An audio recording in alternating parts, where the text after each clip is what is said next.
Connecting to the internet. Internet. Networking software. World Wide Web thing on a computer today. Computer.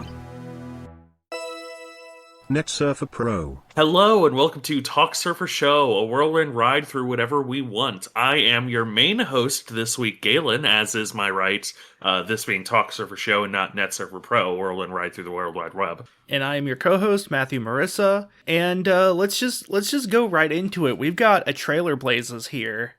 Yes. New trailer for the Mario Bros. Movie. Coming soon to theaters this summer. Ghosts will now appear in your movie theater. Trailer blazes.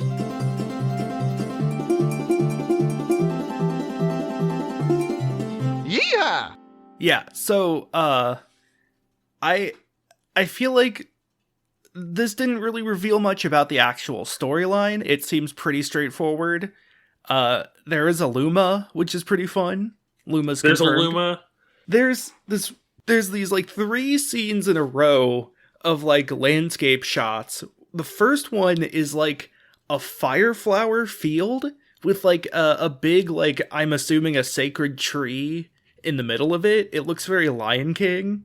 And then there's one with a cannon in the foreground and a floating island, and I think that's supposed to be Bob-omb Battlefield.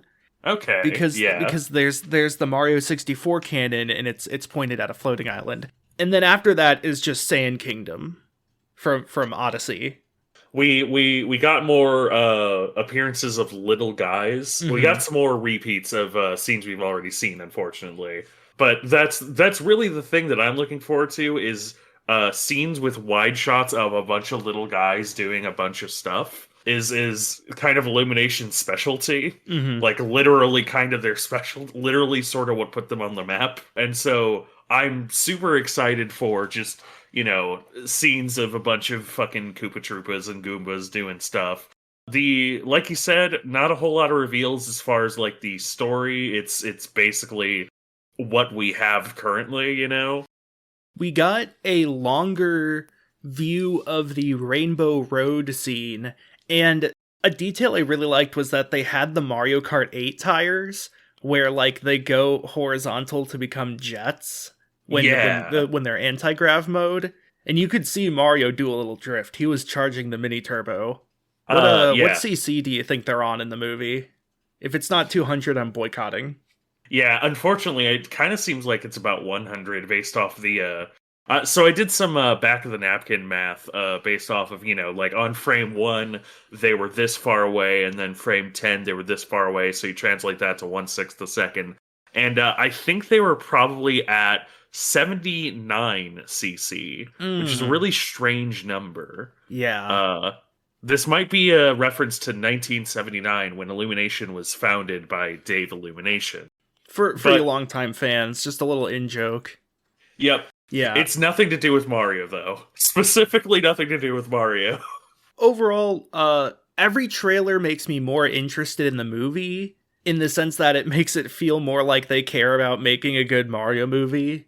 Yeah. Like, the addition of Bob-omb Battlefield in Sand Kingdom are like, yeah, this makes sense, this works. We also finally saw Mario eat a mushroom and grow big. Yes. Which was surprising. He swelled in size. And then he does the Mario run, which is also the Naruto run. Yes. That's the thing, everybody calls it the Naruto run, but Mario did the whole hands to the side thing first. Well, did he do it first? Mario Bros. 3. Look it up. Ah, damn. Hang on. Mario Bros. 3. Holy shit, there's a third Mario brother? Yeah. Wait. His name's Scario. Wait, Scario? Scario? Didn't he sign the Declaration of Independence? We need to steal the Declaration of Independence. We have to steal that map. The map's on the back of the Declaration of Independence. You can buy it for $5.99 at the gift shop. Wouldn't it be really funny if the copies, the like gift shop Declaration of Independence prints also just had the stuff on the back? Like it's a faithful recreation. That would be really good.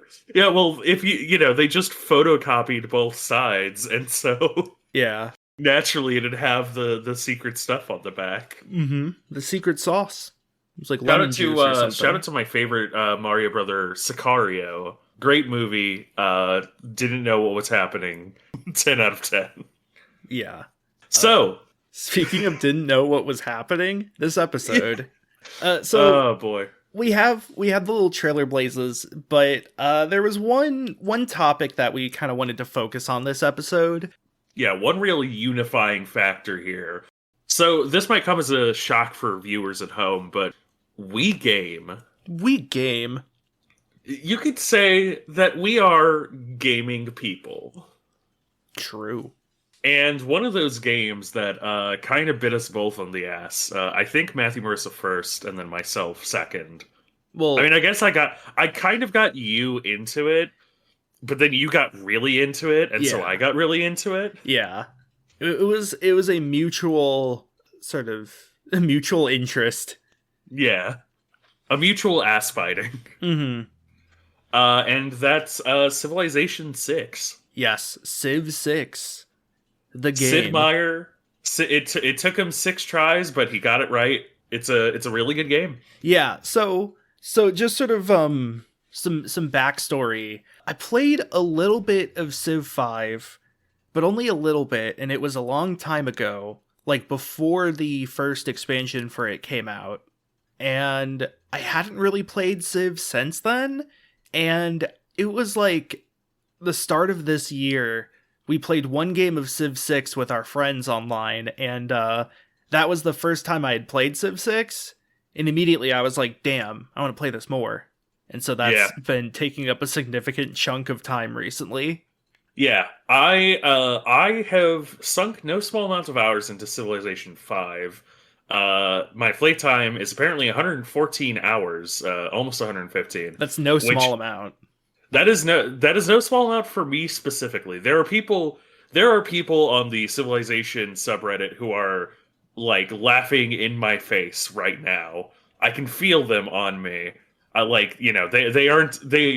One of them might actually kick down my door before this episode is over to laugh in my face. Bro, he's right behind you. Oh no. He's right behind me, isn't he? Sorry. Civilization 6 has matched that by 127 hours. Succeeded it even. And it's, I think, just generally a better game than Civ 5. I can provide more perspective on that, but we'll get into the discussion of that real quick, because that's what the episode's about. Yeah. I wanted to say that, so I'm not the best player of Civ 6. I do struggle in deity games, but mainly against the AI declaring surprise wars on me constantly. I don't know what same. I do wrong. Same, 100%. They just, I'll just found my second city or my third city, and they'll be like, I hate you. And I'll be like, I just paid you 50 gold. What do you mean you hate me? But they hate me. Like, I want war, and I'm like, I don't have war for you. It often feels like the civs in deity get a head start ahead of the player. They do, yeah. So one of the things about deity is that to make the AI more threatening, not only do they rebalance the attitude values slightly, they make them more war happy basically, but they also literally give them an additional, I want to say by deity they get an additional 3 warriors and 2 settlers. It might be only 1 settler, but they get an insane bonus just for being on deity difficulty, on top of the more aggression already and just playing better. Yeah. So when I think a lot of our conversation is going to be in the framework of Civ 6 is a great game, but it could be better. And with the recent sort of hints towards Civ 7, yes. I think the be better is sort of on our minds, in a lot of people's minds.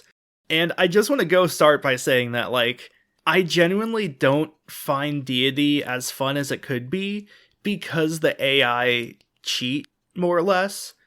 I mean, a lot of good players make do with that, and they're able to, consistently get victories through deity, but, it just feels bad when, the higher difficulties are just, you get to cheat resources versus this makes more optimal decisions or, is tougher in certain diplomatic ways. Yeah. They have better So- micro. They also have 3 cities and 5 warriors by the time you get your first slinger. Yeah. So on one hand, I understand why DD is unfair. It's like I understand why it is sort of essentially a gigantic challenge, which is that in my mind, it's sort of like the core audience is people who have been playing Civ, since like Civ 4 at the very least. Like it's people who have been playing it so much that like in a fair challenge they would easily take it. There are people who in any, fair challenge or like the already unfair challenges of Deity, they already take it pretty easily. But I do think that it should at the very least be a toggle for like fair and unfair difficulty. There should be a toggle that's like, hey, I want the Deity AIs, but I don't want them to start with with 100 different settlers. Yeah, exactly. Turn one. Like there should be more configuration options out of the box is my first point. Also, I do want to briefly lay a little bit of groundwork. Just in case you don't play Civ, the best way to describe Civ is it is a 4X strategy game, but if those words don't mean anything to you, it is a board game that is a little too complicated to play as an actual board game. Let me do ahead. the who you are, what you do, how you win. Yes. That's the easiest way to describe board games, and so I'm going to use that to describe a board game video game. So hey, everybody plays... Who are you? Yeah, everybody plays as the leader of a civilization, like a historic civilization. And these leaders are famous leaders from history. So like Alexander the Great, Dido of Carthage, Cleopatra, Julius Caesar, Abraham Lincoln, Kublai Khan, Tokugawa. It's famous historical leaders playing as their country. And you start from generally the Stone Age, and you sort of progress through eras through time by founding and settling cities, advancing your culture of your civilization, which allows you to do things like create art and new governments and do more diplomacy. You can research new technologies, such as things like bronze, farming, animal husbandry, the internet, and more. All things that we've talked about on this podcast. Exactly. We've definitely talked about animal husbandry and farming. And bronze working. I can't believe that hot take that you had about mixed metals, in the bronze working episode where you were like, I think that we shouldn't mix iron and whatever to make steel. And the whole steel community was down our throats. We were practically canceled by the steel community. Have we talked about Ea Nasir on this podcast? Because that would be kind of bronze working. You know what? We haven't, and that would make a good state of the meme. So, the 4X in 4X is expand, explore, exploit, and exterminate.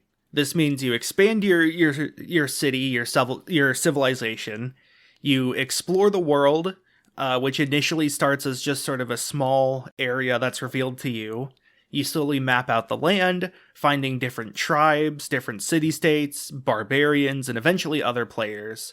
You exploit the terrain and the resources, which, there's different terrain types, different resources on those terrains, tons of stuff you can do with it.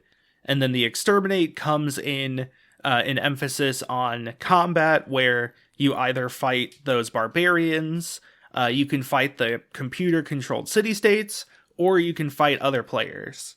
Yes. Cities have a lot of these interlocking mechanics between like food and production and happiness and population. There are 5. Well, there aren't 5 unique resources, but there are 5 main victory conditions that have their own specific sort of way to play the game. And so just starting at the top, we have religion. You can found a religion in the game. If you found a religion, then you are available to do the religion victory, where you try to spread your religion to a majority of civilizations, such that it is like literally the majority in every single civilization, and you win through, religious unity. The next one is domination. Kill everyone, conquer their cities. Specifically their capitals, but their other cities is also probably good to conquer as well. Sure. Culture. Hey, you know how like everybody was obsessed with Japan in the mid 2000s? That's the culture victory. You're trying to get high culture, which you then essentially convert into tourism, which is other people's interest in your culture. And then by the end game, you create rock bands to bomb people with tourism to win. It's more like a hybrid of McDonald's, Hollywood, and the Beatles. Yeah. That's a euphemism that we use a lot on this podcast, but it's really true here. Science, which is complete several space exploration projects to eventually colonize Mars. It's interesting in that it's really mostly passive generation. It's a lot of building and just acquiring science. Finally, diplomacy. You're not going to win this way. Actually, it's pretty easy to do if you are playing only with computers. That's true. So diplomacy is once you meet a sufficient number of people, you start having world congresses where you vote on different policies to enact. If you have voted for the correct policies, you get diplomatic victory points. And sometimes there are also like wonders and just policies that give people diplomatic victory points as well. And so if you ultimately acquire, I think, 20, you win. Realistically, it's more of a time-based thing that isn't the actual time-based victory condition, which is if you play with that mode. If you play with a score victory, there is a literal set limit of turns, like 500 for standard, it's 300 or something for quick, etc. And the diplomacy is kind of just a way to, at least in our mind, it's kind of just a way to end the game that isn't score victory. Yeah. Now, it is worth noting that, like, the reason I say you can kind of go for it if you're playing with AI, specifically the way it works is that whenever these, like, options come up in the World Congress, there's a bunch of different options available in, like, a drop-down menu, and whichever one gets the most votes is enacted. Everybody has a variable number of votes, but you always get to vote on everything once for free. After that, it costs different resources. If you vote for what ends up being the majority, then you get a diplomatic victory point. So, like, you can start to follow the patterns that AI will use in terms of voting. Like, when it's early game and it's, like, plus production in districts of this type, they usually go for city center. So you can kind of go for it, but not really. And we'll explain why, I think, a bit later as we go more into some of the strategies of the game, in sort of the leaders especially. Yeah. I don't know how much we really need to get into, like, the nitty-gritty mechanics. Like, I don't think we really have to go into, like, how to choose which units or which civilians are working which tiles or things like that. I think from this point on, we're going to assume mostly a familiarity. Yeah. If you are unfamiliar, the general rule of thumb is just sort of everything has a sort of cost in and of itself, but it also gives some kind of benefits. So, for example, culture and science and faith are the main currencies of the culture, science, and religion victories themselves. Culture and science have trackers that unlock specific technologies or, cultural unlocks, basically.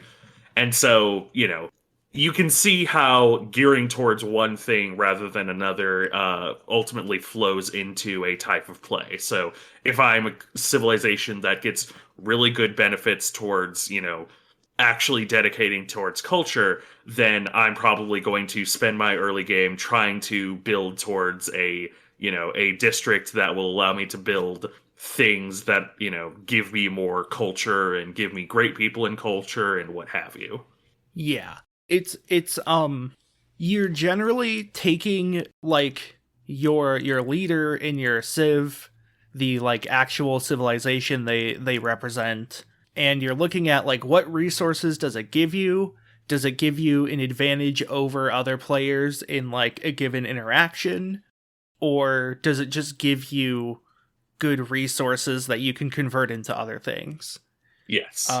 We actually, so I want to talk about sort of the different leaders, but I do want to just start with what our favorite leaders to play are. Yes. I think that's kind of fun, kind of a fun start. Yeah, I very much like that idea. Would you like to start with your favorites? So I really like Aminator of Nubia.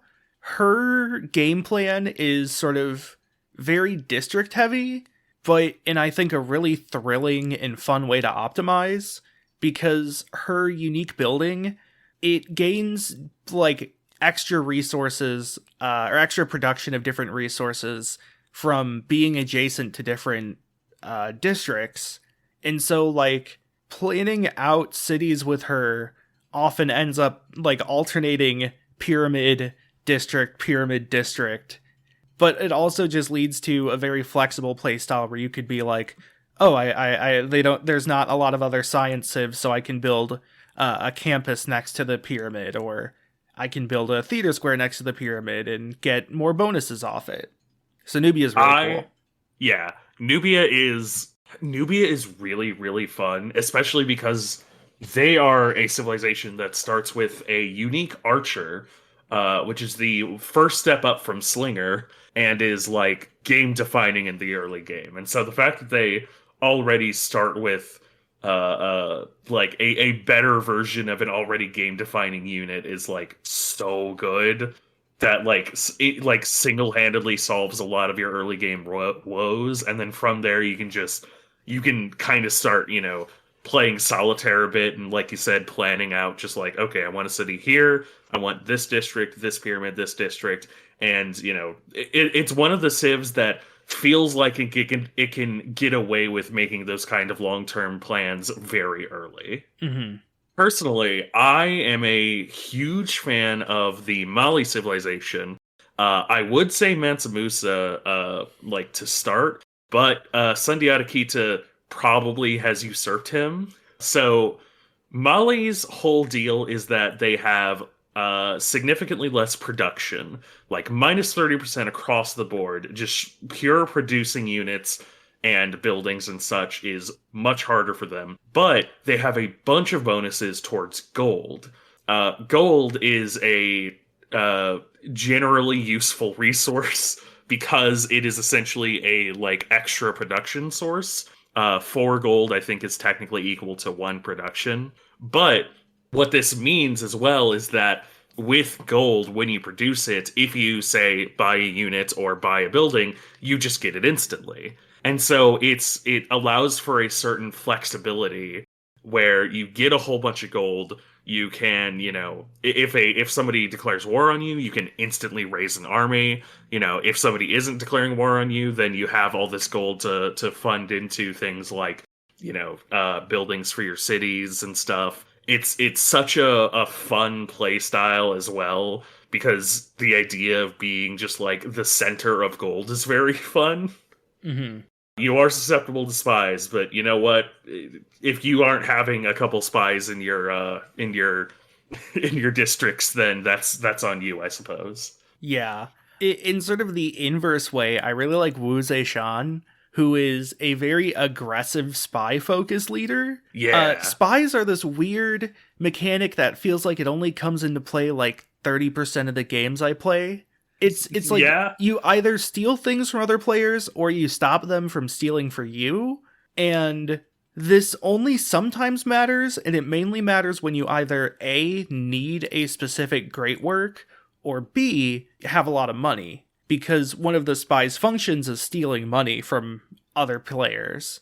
So Wu Zeishan gets spies early, and she also gets culture and science whenever a spy completes a mission. So you are able to just sort of pretty quickly start shooting spies at people's treasuries, stealing a bunch of money from them, and then just getting bonuses to your other resources from that. I really like her. My favorite China Civ, however, is Yongle, of course. Yongle.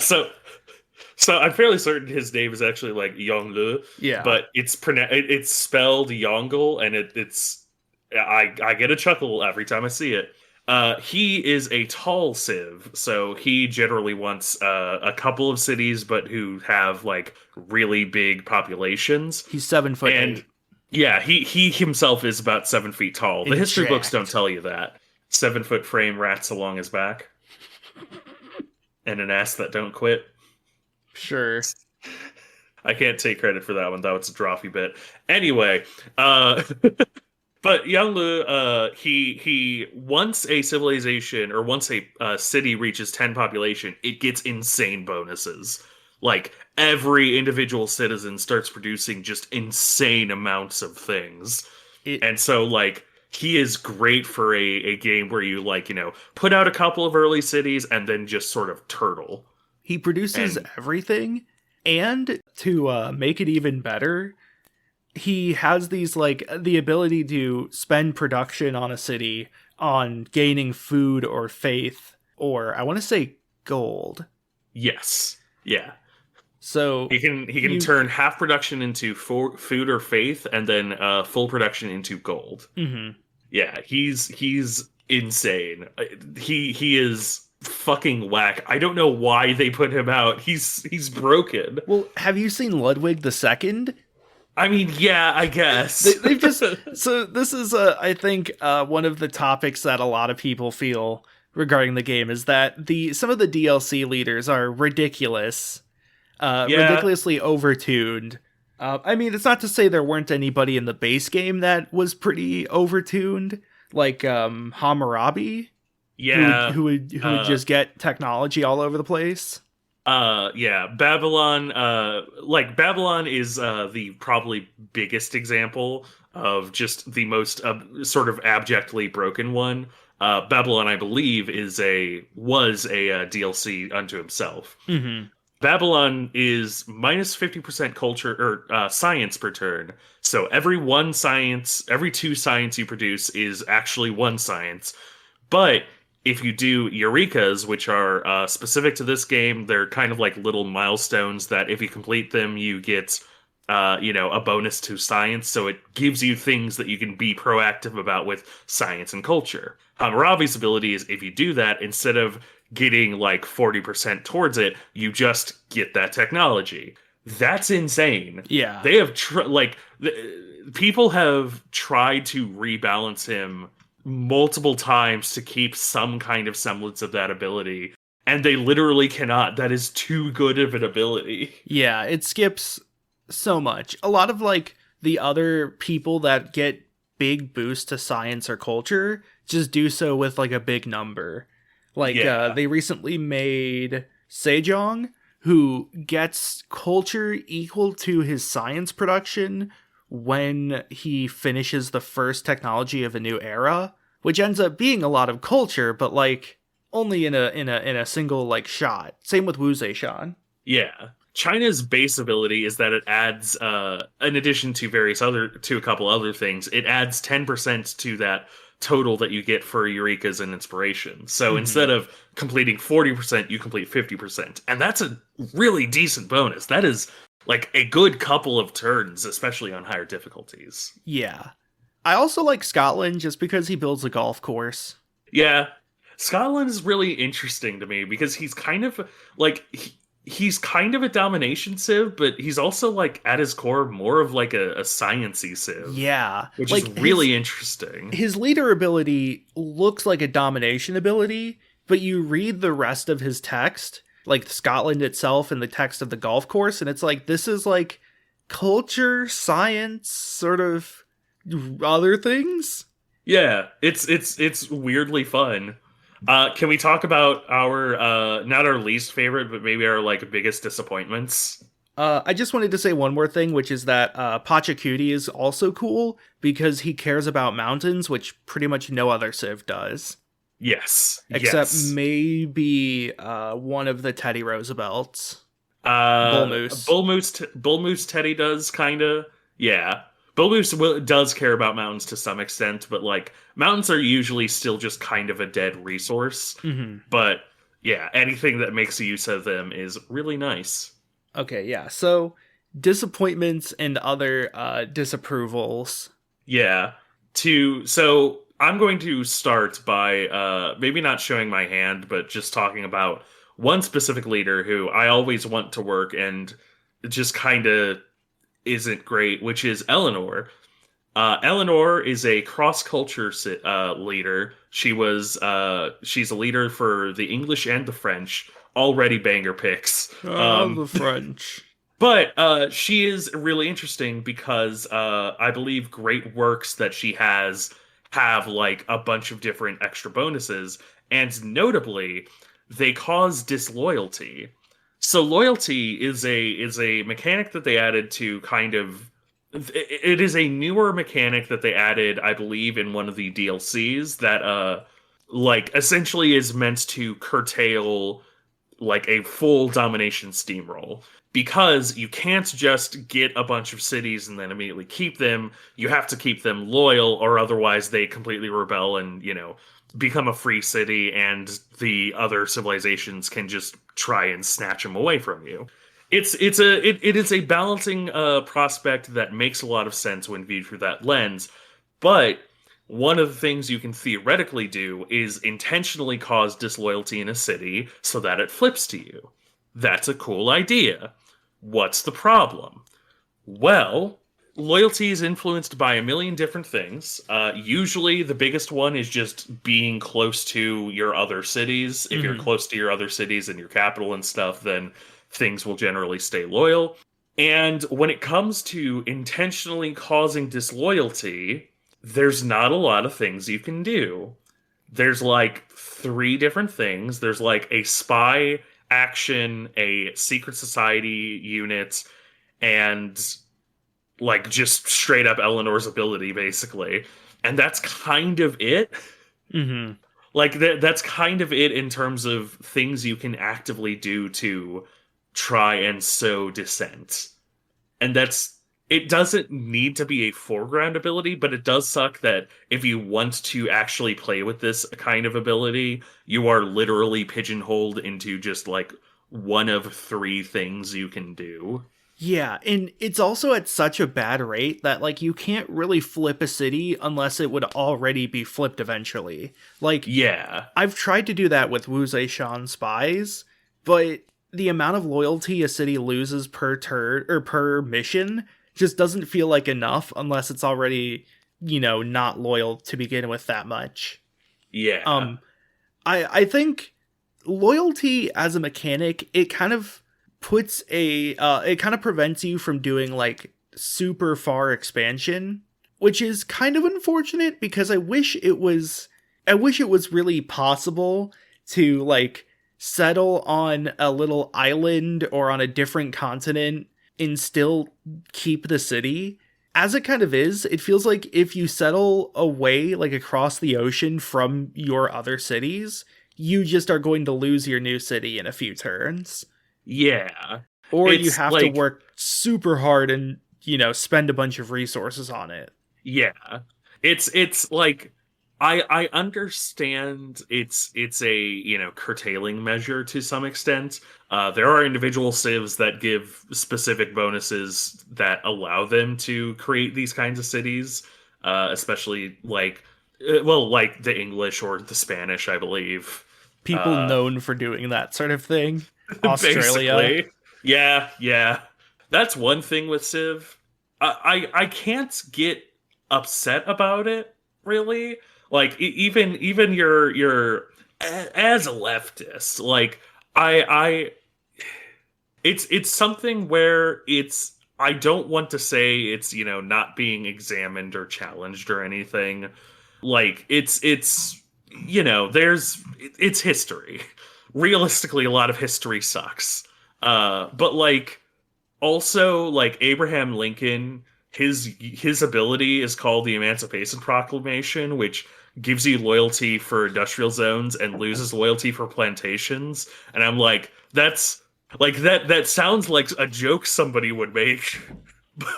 That he loses loyalty for plantation because, it's Abe Lincoln and slavery. But like it's one of those things where it's actually in the game and I'm like, I don't know if this is acceptable. Like and again, like so many of these is also just things where like, the Mongol Empire is in it, the Khans are in it, like there's a bunch of different civilizations and it is cool to represent them in fun and interesting ways. And so, like while a lot of these leaders, if I go to their Wikipedia entry, probably did some terrible shit, like can I really get can I get upset with civilization that they are just sort of like, yeah, if these guys existed and here's their unique ability, which is kind of how they were. I mean, that's sort of like games about historical civilizations. They tend to end up like that. Yeah. And I feel like Civ has this air of abstraction to it that makes it feel different than something like I don't know, World of Tanks. Like Civ is a game that it's very cartoony in terms of its art style. It feels so disconnected from actual real life events in terms of like the way the pieces work, the way you view the board. It like you said, it feels more like a board game.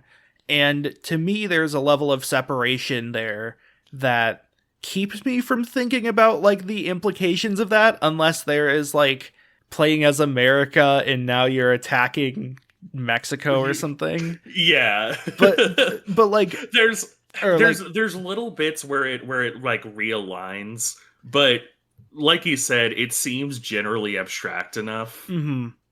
And for every moment of like Abe Lincoln destroying, the Native Americans, you can also play as the Native Americans and destroy Abraham Lincoln. Yeah. You can play as the Cree and fuck up all the conquistadors. Yeah. And all the settlers and colonialists. I would liken it to like Crusader Kings 3, for example, took out the line Days of Volt because it was in Crusader Kings 2, and like at the time that was just kind of, it's like, yeah, for the glory of the homeland or whatever. It's, it's a storytelling machine about the Middle Ages. But then, we had sort of like a lot of people who are really obsessed with certain periods of history turned out to be Nazis, weirdly. And so the developers were just sort of like, hey, look, this is still a game about the Middle Ages and stuff, but like, we're going to take out Deus Volts because we don't want to be associated with these people. And it's like, and that's, I think, an example where it did actually matter and they did do the right thing to not kind of glorify it.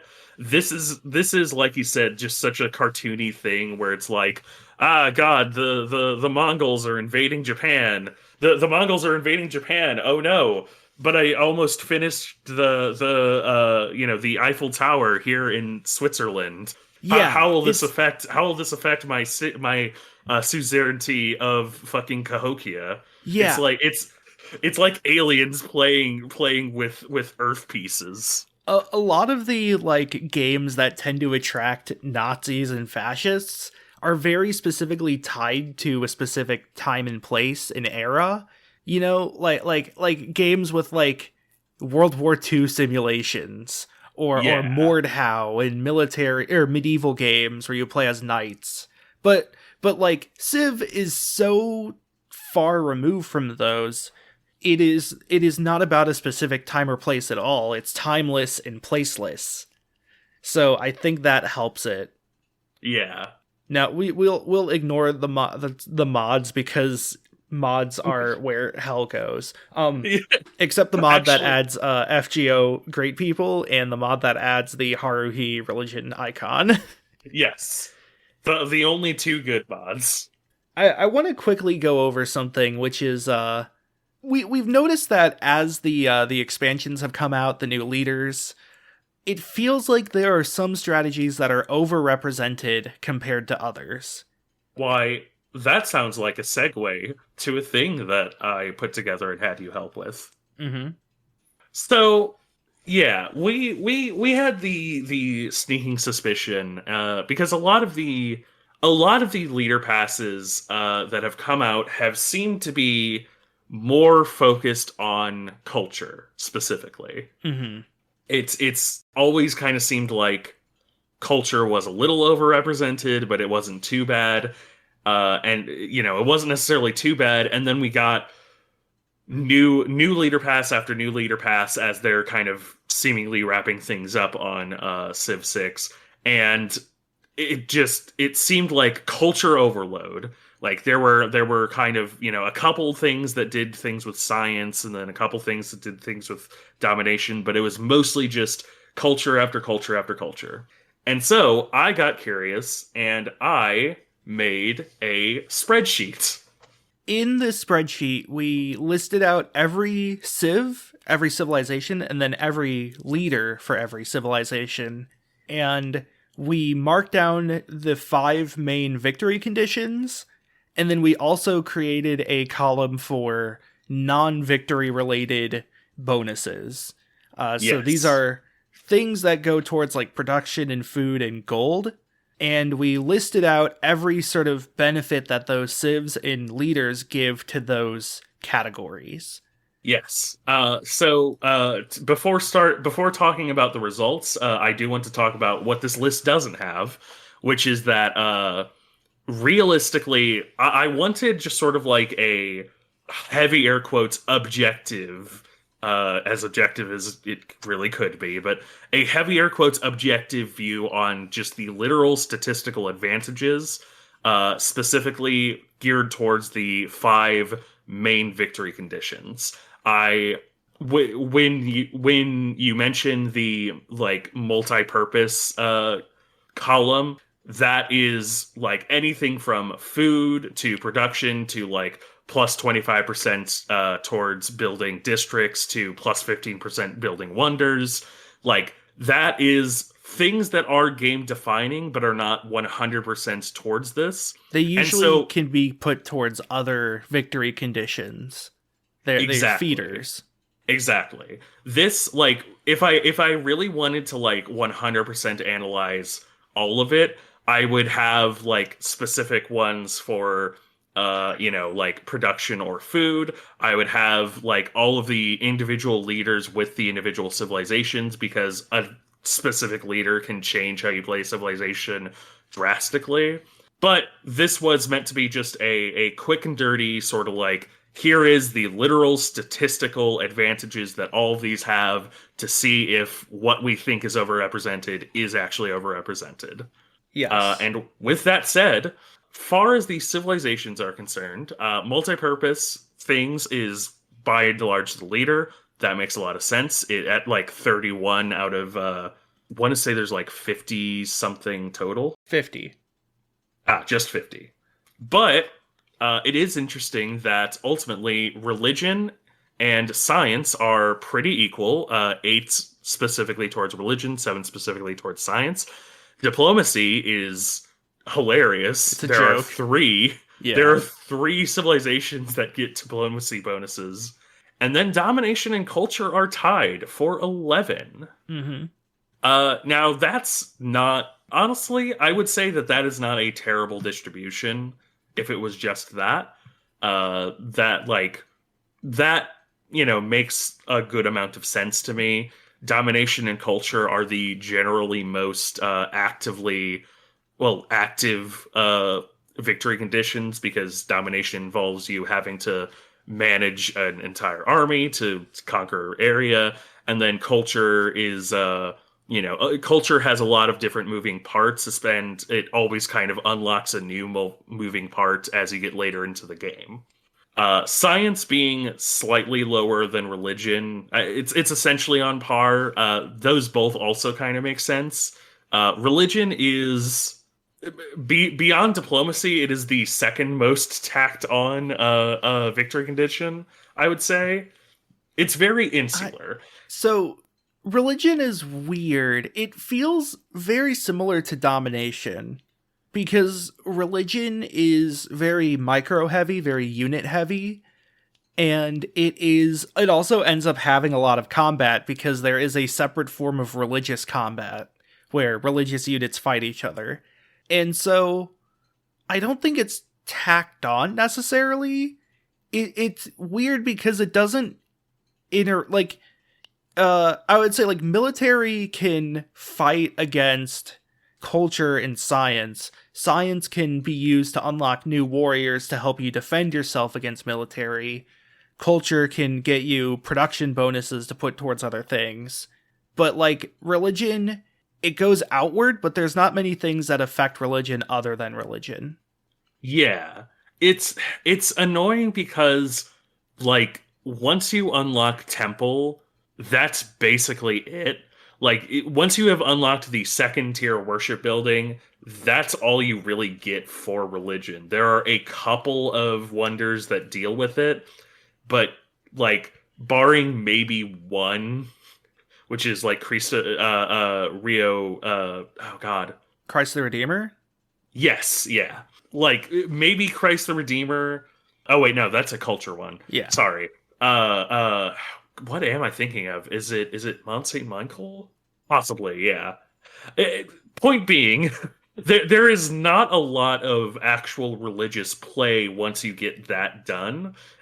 This also kind of means that it's one of the victory conditions that you really can't do if you're like playing against other humans.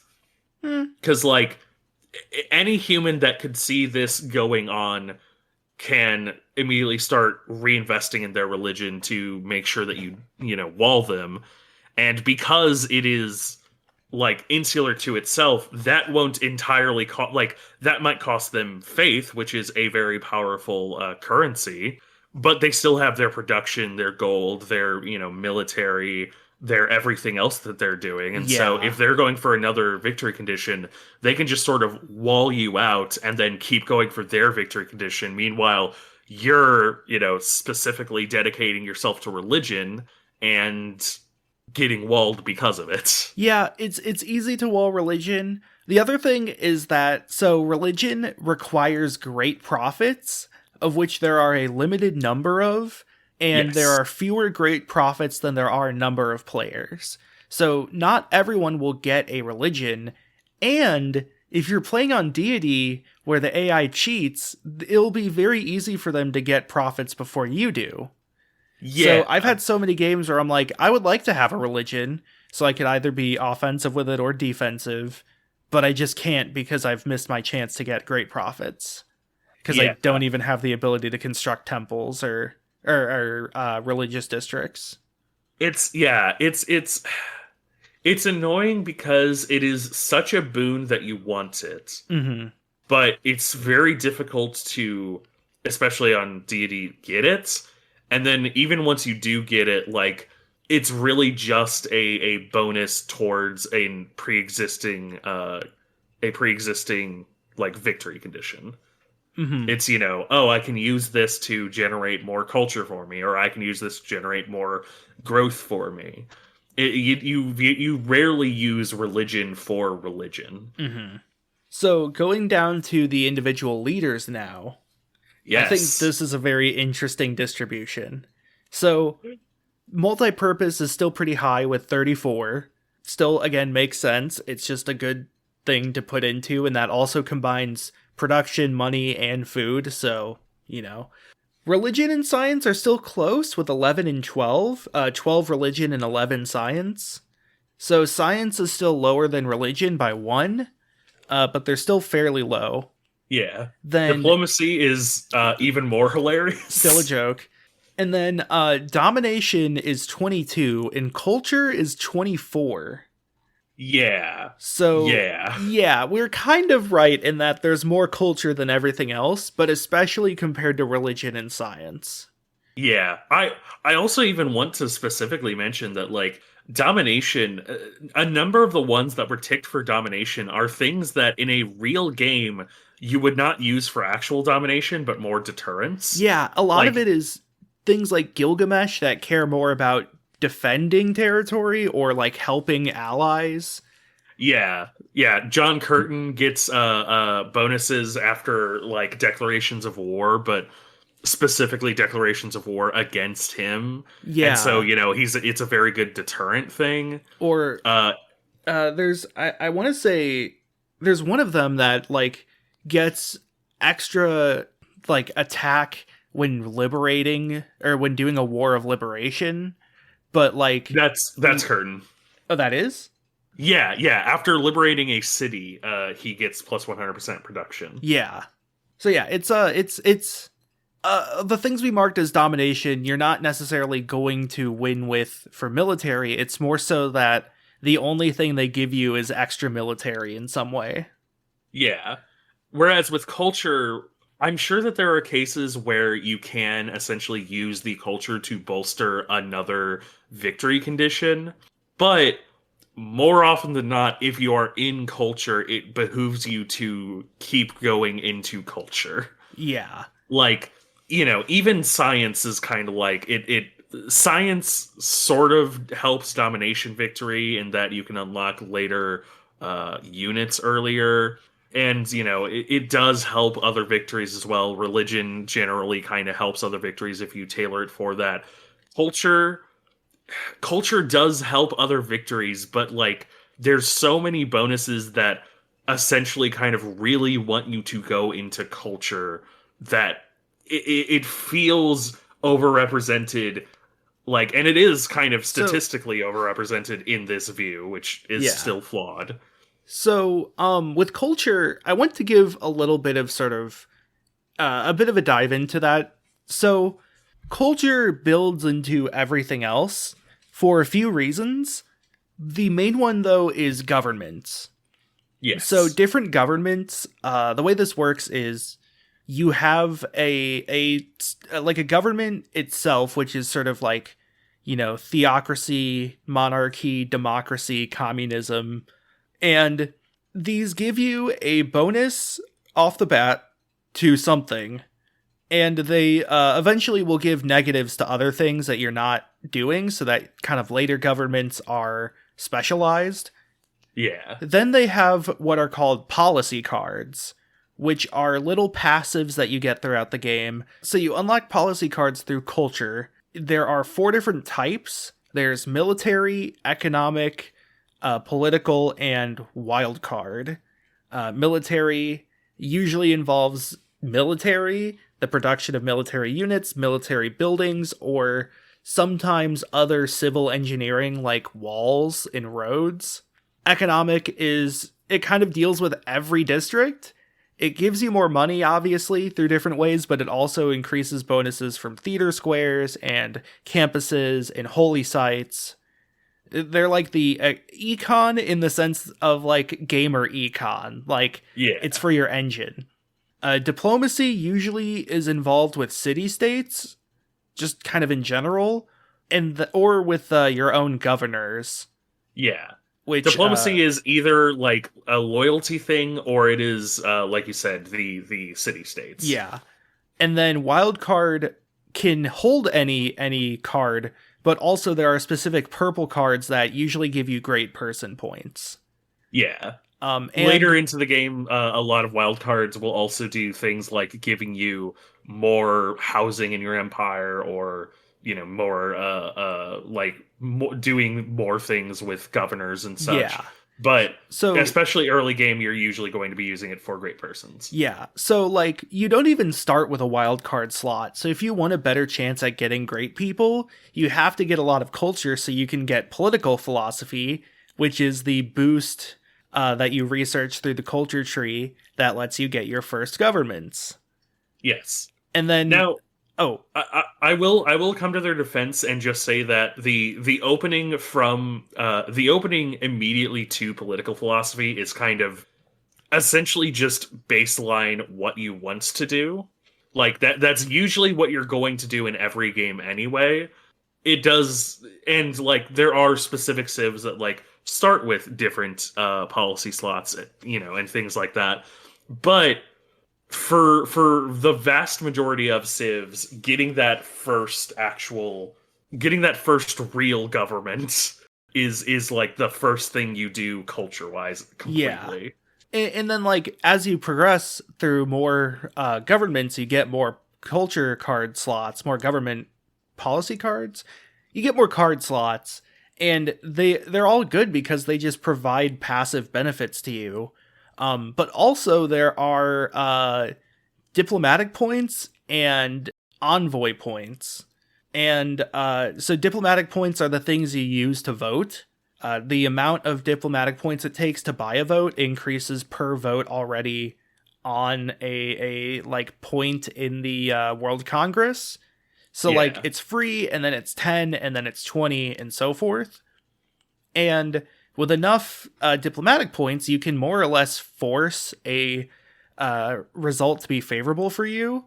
And also, that's how you can get diplomatic victory points more consistently.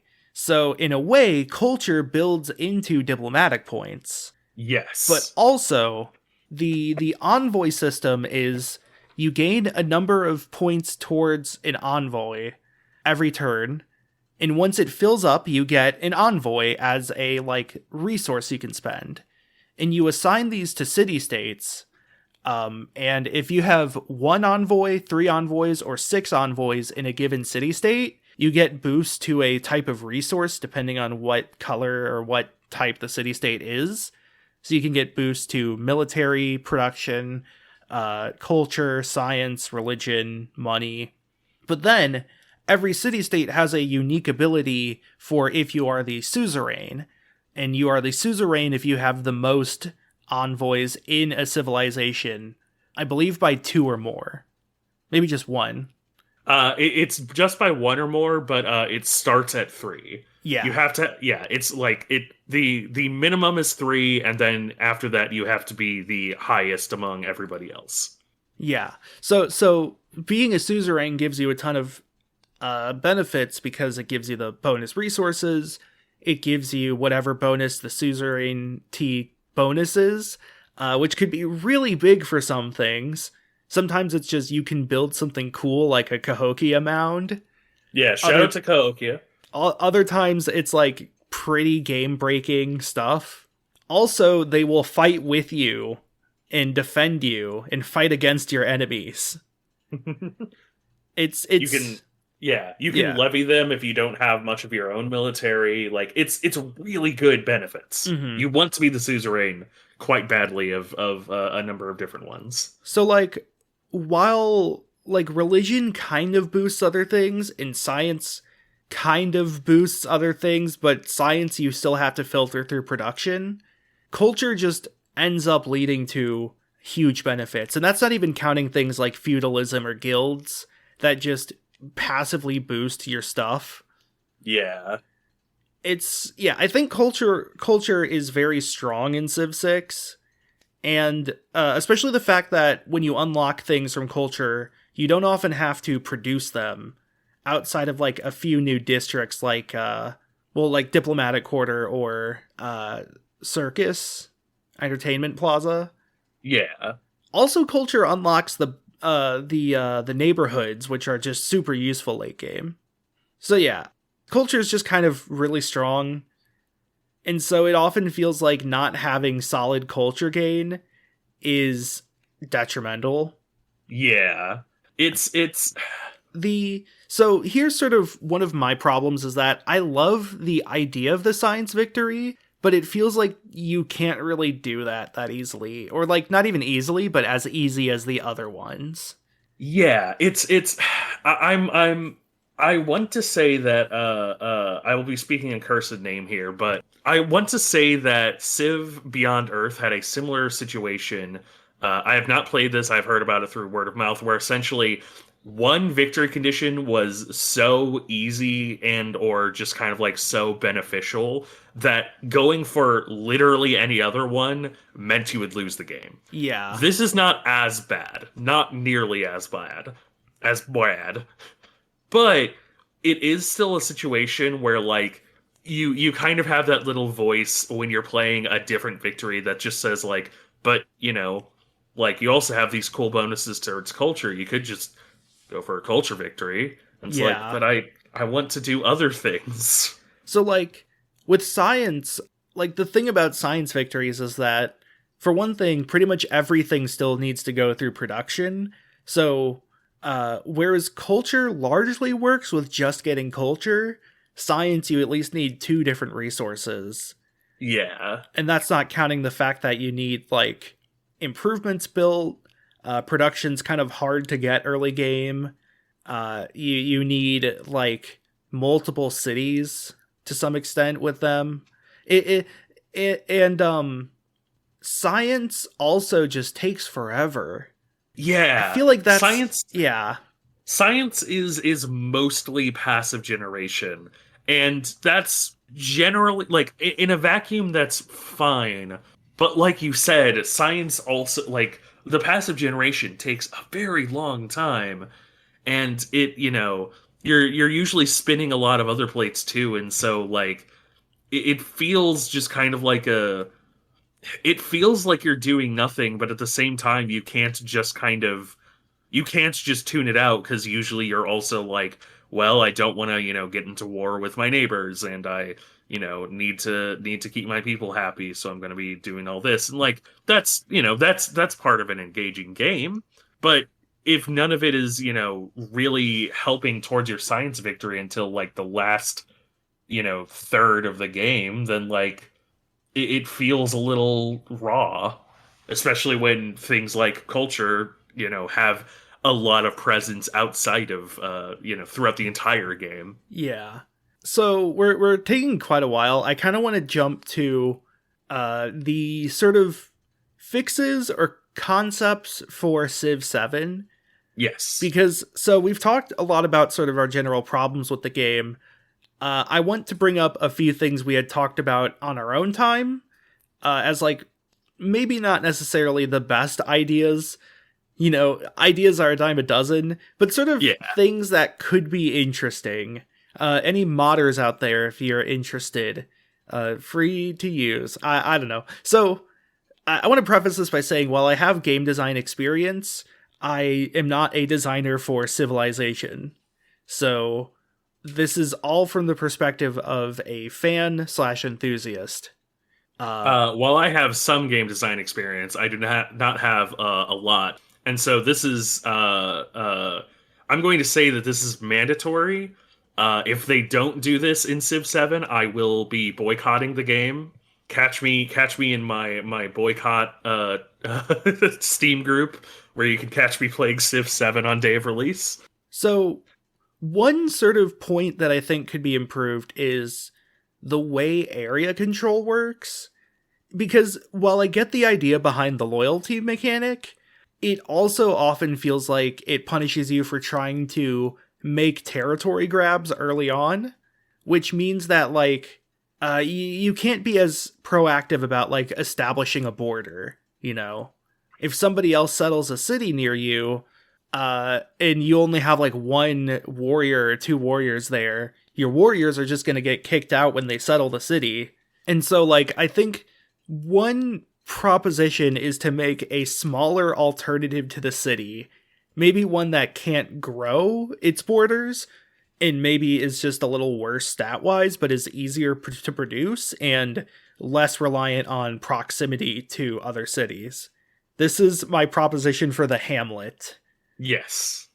Just imagine, like, it only has the 6 cells around it, and then itself as the territory. It has a limit to the population it can have, and it has a pretty small limit on what all it can build, like maybe just 2 cities, 2 districts if they keep districts. But like, I think, like, the ability to, like I said, control territory, contest a resource that's not immediately adjacent to your starting position, but you might want, or set up a border, or, like, if there is an area that you could view as a choke point, trying to set it up for defensive purposes, while still having the loyalty mechanic for the big cities would be cool. Yeah. It's I like it a lot because I like it a lot as an idea because it also feels like something that gets not a lot of love in base game Civ 6, which is the fort, which is like a theoretically decent. It's a theoretically decent defensive tile that you place down and has its own health and its own armor, like its own walls essentially, and it does like a bit of a culture bomb around an area, and it also unlocks its own buildings, and that sounds all cool, but by the end of it, you kind of just have a dead tile. Mm-hmm. You have a tile that isn't producing you anything, is, completely useless to you. And, like, most of the benefits are just gaining XP for your units, which, if you're a domination player, you're probably already gaining XP for your units. So it's a purely defensive district that you really only want to play defensively with. And like it feels like if you reworked that into something like the Hamlets, into something where it's area control that is, less useful but still useful, just like little spot control, like that seems that is a way of repurposing something that a lot of players don't use into something that theoretically seems like a lot of players might get more use out of. Mm-hmm. My big sort of like, hey, game designers do this is migration. I think that I genuinely kind of like the housing system.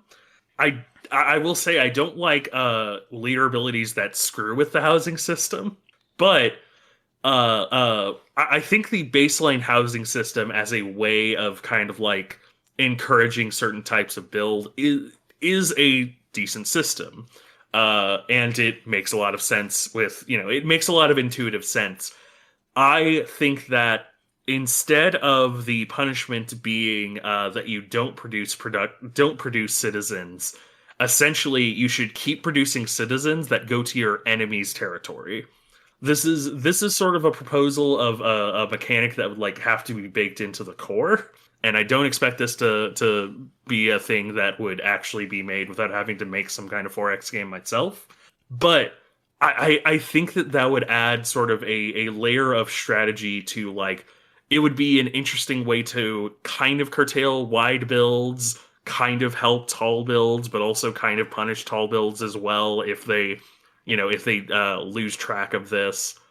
Like, I think it would be something that would be thematically resonant, which, Civ kind of like more and more keeps wanting to be thematically resonant with the times.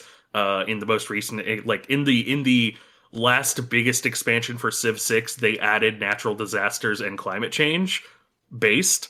And so, like, I think it would be an interesting addition along those lines of, like, if you lose housing, then people have to start migrating out, that sort of thing.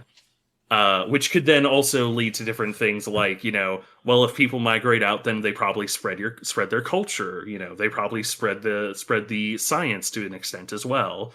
And so, it could be helpful for culture civilizations to lose population, but it would also be, harmful for, like, science civs to maybe lose population, that sort of thing. Mm-hmm. I think so. One of the topics I've seen discussed a lot, or at least fairly often, is, does Civ need another win con? Yes. Because it feels like right now there's sort of two win cons that are very good, two that are inevitable, they're inevitabilities, and then two that are kind of or very difficult at least.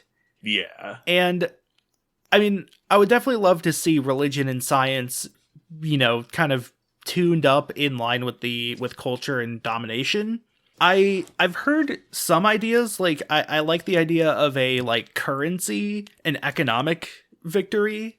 One idea I had was a language system, which would work similar to religion, except not, but in that you would found it, and then I don't know what bonuses it would give, but it would at least be something where it travels to other civs that you interact with, whether it's through spreading religion or trade routes or such like that, but mainly trade routes and like trade deals. And you would also spread it to city-states that you trade with or have suzerainty with. And the ultimate like win con being to have a global language, have a language that is known throughout the world. Yeah. And I mainly think like the currency win con idea is just that most of the main districts have a win con associated, but not the market square. Whereas like if you think about it, there's the holy site, which gives you religion, theater square that gives you culture, the campus that gives you science, the government plaza and diplomatic quarter give you diplomacy, encampment gives you military, but then like the stuff that gives you gold doesn't really build into its own thing. It just goes into everything else. Whereas like for every other for the most part, for the other main like districts, you can kind of specialize in them. You can specialize in money, but it really only acts as a facilitator towards other things. Which like in itself isn't terrible, but there are many other industrial zone, for example, is itself a facilitator, usually more towards like a science victory. Yeah. And so, it's there are a number of facilitators, but it's like you've got the growth facilitator and the aqueduct and the neighborhood. You've got the production facilitator, and so it feels like gold should be more than a facilitator for it being such a standardized thing. For it being a thing that's existed in like every Civ game. Yeah. Also, this sort of views it as trying to find an existing system that doesn't really have a win con for itself versus trying to create a new system with new districts. At least the idea of an economic victory. Yeah. I was just going to say, similarly, I would love to see trade routes expanded. Trade routes, I believe, were introduced in a DLC for Civ 5. I don't know if they were in a DLC for Civ 5, but they were in Civ 5. They were fucking great in Civ 5, and they are kind of good facilitators in Civ 6. But they are definitely underpowered, so yeah. Yeah, traders are interesting because they give you, mainly give you money, and they can also give you culture and faith and science. But one of the coolest things is they build roads. Yes. Which, movement through terrain is this huge thing in Civilization. Every unit that uses the ground has to do with, hills and woods slowing them down. And roads let them circumvent that. They're roads. They do road things. But one problem is that, so the way trade routes work is you select, start them off in one of your cities, then you select another city or city-state to send them to, and then they go. You don't really control them each step. And so what this means is, you're kind of at the whim of the trader as far as where the roads end up. Say I wanted to have a trader go from my capital city to, China's capital city. But I wanted to pass through one of my other cities to create another road there. It's not guaranteed to go through my other city if there is a more direct path to its destination that goes around my other city. Yeah. But I would love to have the sort of freedom of more direct control just so I could, better optimize roads. Additionally, trading posts are boring in that they are, once you complete a trade route somewhere, you get a trading post in that location, which gives I believe mainly just a gold boost to trade routes that are sent to that location and through that location. But again, It's really hard to guarantee that a trade route will go through a location to get somewhere else. So if you could, at least set multiple paths or multiple stations on a path, that way you could have it, go to city A, then city B, and then return, so that you stack up the trade route, trading post benefits. That would be nice. So, yeah. For a little bit of context, in Civ 5, roads were worker productions. You had to specifically workers in Civ 5 did not have charges. They were just, you built them and then they could do a job until they could do all their jobs until they were captured. And their jobs also had turn limits. So like, it was 3 turns to build a workshop or whatever. However, roads were part of this, whereby you had to specifically, essentially, micromanage builders to build a road. And so when Civ 6 came out and that was outsourced to traders, it was like a little bit besaddening, but it was also like, oh, thank God, I don't have to micro nearly as hard. Like I don't have to give nearly as much active sort of prescience to these specific roads. However, I think that, like you said, they kind of overcorrected in the opposite direction, where now it feels like you have a lot less control. Mm-hmm.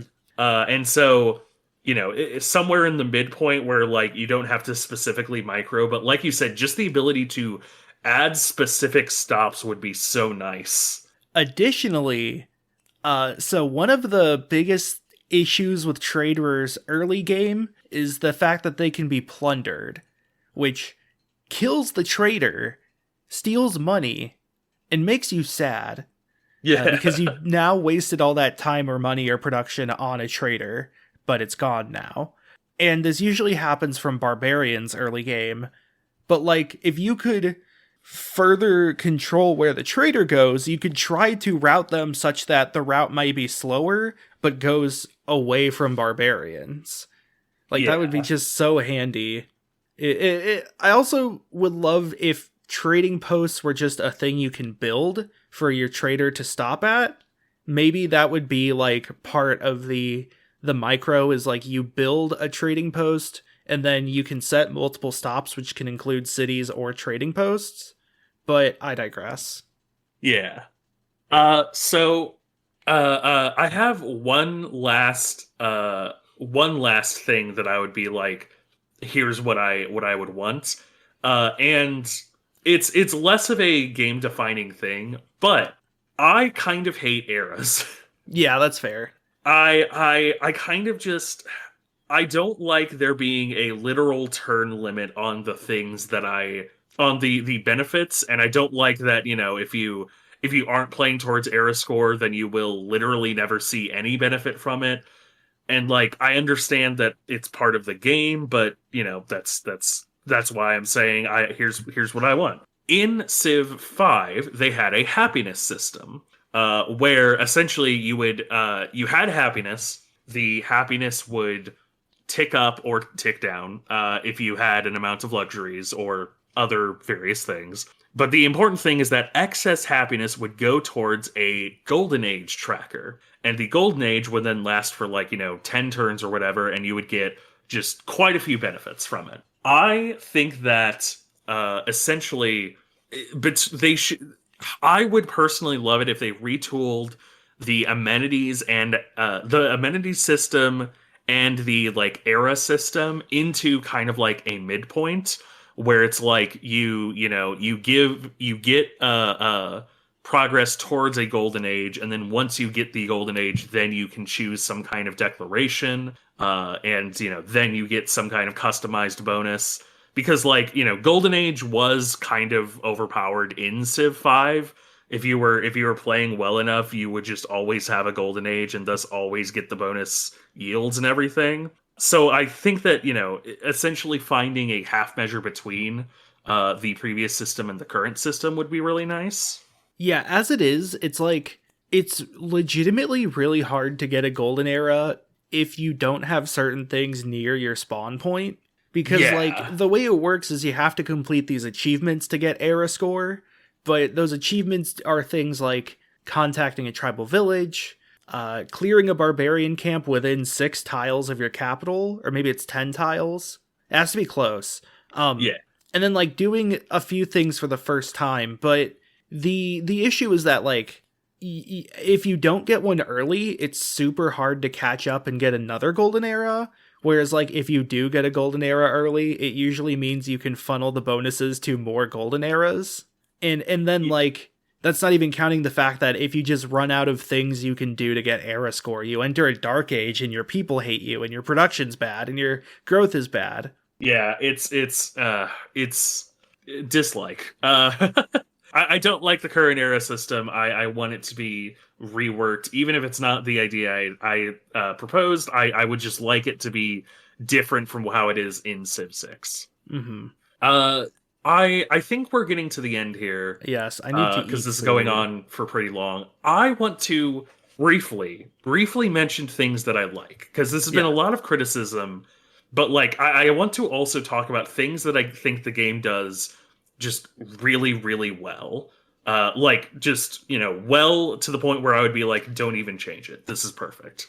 And I'm going to, I'm going to even start that off with governors. Mm-hmm. Governors were not in base game. They were added in the first DLC, I want to say.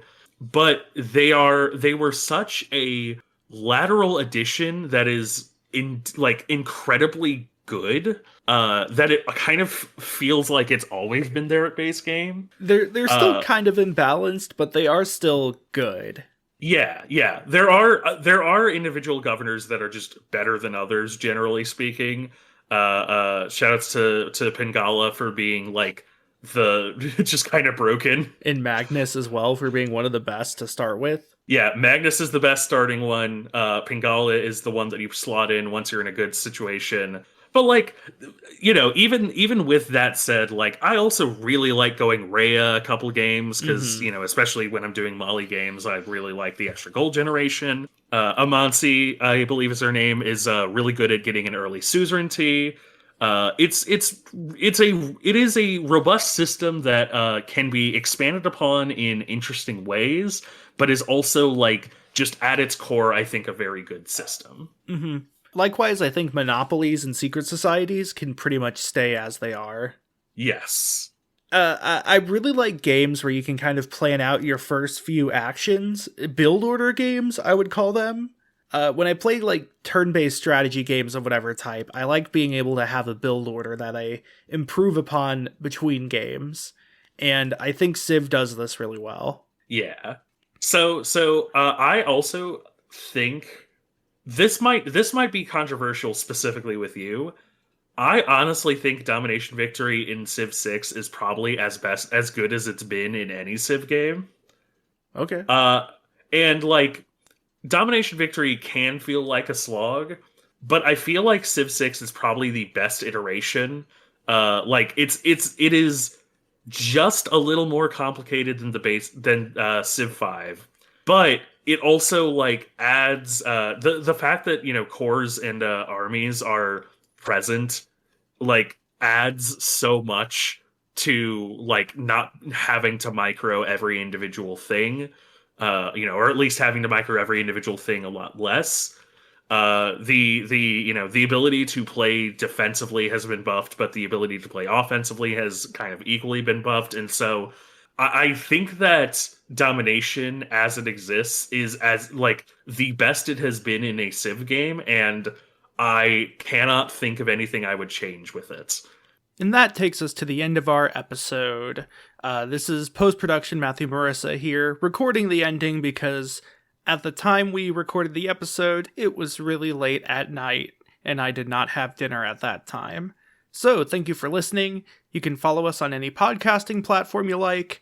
Give us a like, give us a rating, give us a comment, give us a review. Let us know how we're doing. Let us know what topics you want to see us cover or topics you think we'd be interested in. You can also follow us on Twitter at NetSurferPro, where we post updates and teasers for upcoming episodes. You can follow me on Twitter at Twackaroo, TWAKAROO, where you can see updates on what projects I'm working on, what my thoughts are on various things, usually what kind of games I've been playing, as well as when I go live on my stream at twitch.tv/twack. That's twitch.tv/TWAK.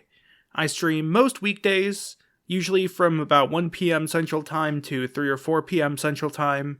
Lately I've been streaming Super Mario Sunshine, which is my favorite Mario game. And I'll probably be playing Pikmin 2 pretty soon. So, usually though I stream like competitive games, strategy games, roguelites.